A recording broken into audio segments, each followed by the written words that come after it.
এই ভাইটির কাছে আমি কেন টাকা নিচ্ছি? আজকে কোথায় গিয়েছিলাম, এদিকে আমার কাছে টাকা থেকেও কিন্তু না থাকা। ব্লগের প্রথমে তোমাদেরকে বলে দিই, সমিতদা আর সরফরাজ গতকাল বাড়ি থেকে এসেছে পুনমালি। আমি ওদেরকে বলেছিলাম আমার কিছু প্রয়োজনীয় সামান আমার বাড়ি থেকে এনে দিবে, তো ওরা সামানগুলো এনে দিয়েছে। সেই সামানগুলোই কিন্তু আমি আনতে যাচ্ছি। কারানোড়াই থেকে যাব রেড হিলস, রেড হিলস থেকে যাব পুনমালি। কারানোড়াই থেকে রেড হিলস এর দূরত্ব হচ্ছে 9 কিলোমিটার। ভাবছিলাম সকাল সকাল একটু রওনা দেব, কিন্তু 10টা তো বেজেই গেল। তো বন্ধুরা উঠে পড়লাম বাসে। তোমরা যদি কখনো তামিলনাড়ুতে আসো আর বাসে ভ্রমণ করতে চাও, তাহলে এই গোলাপি কালারের বাসে করে ভ্রমণ করো।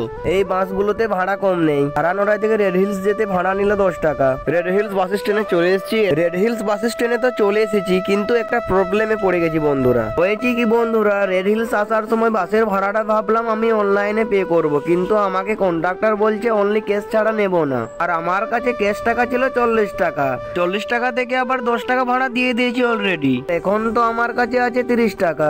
এখান থেকে যে পুনমালি যাব কত টাকা ভাড়া নেবে সেটা তো আমার জানা নেই। তাই সরফরাজকে ফোন করে জিজ্ঞাসা করতে সরফরাজ বলল 35 থেকে 40 টাকা ভাড়া নেবে। আমি ভাবলাম 5 টাকার জন্য যদি বাস থেকে নামিয়ে দেই, ক্যাশ টাকা নিয়ে বাসে উঠবো। ক্যাশ টাকার জন্য দোকানগুলোর দিকে গেলাম, কিন্তু দোকানে ক্যাশ টাকা পেলাম না। শেষ পর্যন্ত অনেক খোঁজাখুঁজির পর এই ভাইটাকে বলতেই আমাকে ক্যাশ টাকা দিল।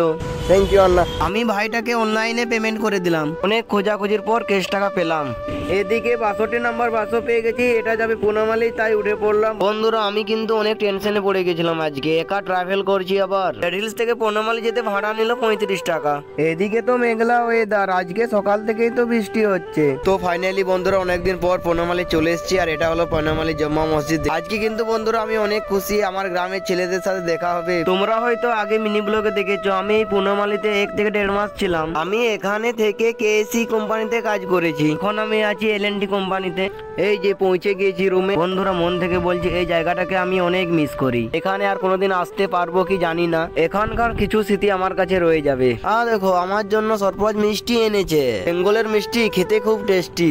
এই যে সরফরাজ, আর এই যে আম্মা আমাকে কি বলছে জানো, আমাকে বলছে থাকতে এখানেই। আমার তো এখানে থাকা যাবে না, আমাকে তো যেতেই হবে, তাই আম্মাকে বাই বাই করে দিলাম। এখানে দুপুরে খাবারটা খেয়ে রেস্ট করার পর বিকাল 4টা বাজতে চলে এলাম পুনমালি বাস স্ট্যান্ড। এখান থেকে সেই 62 নাম্বার বাস ধরবো, তারপরে চলে যাবো রেড হিলস। এদিকে দেখো এরোপ্লেনটা কত কাছে যাচ্ছে। চেন্নাই এয়ারপোর্টটা কিন্তু এখান থেকে অনেকটাই কাছে। এরোপ্লেনটা চেন্নাই এয়ারপোর্টে ল্যান্ড করবে। উঠে পড়লাম বাসে বন্ধুরা। সরফরাজকে বাই বাই বলার পর আমি অনেক দুঃখিত হয়ে গেলাম বন্ধুরা।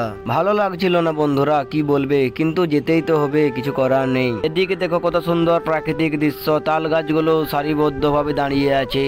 ওই যে দূরে দেখতে পাচ্ছ, ওইটা হচ্ছে চেন্নাই সেন্ট্রাল জেল। আজকে আমার একটা শিক্ষা হলো, অনলাইনে যতই টাকা থাকুক না কেন, এমন একটা সময় আসে সেই টাকাটা অনলাইনে থেকেও কিন্তু না থাকা হয়ে যায়, যেটা আমার সাথে আজকে হলো। পৌঁছে গেছি বন্ধুরা কারানোড়ায়, এদিকে সন্ধ্যা হয়ে গেছে। তাই বন্ধুরা ব্লগটা এখানেই শেষ করলাম।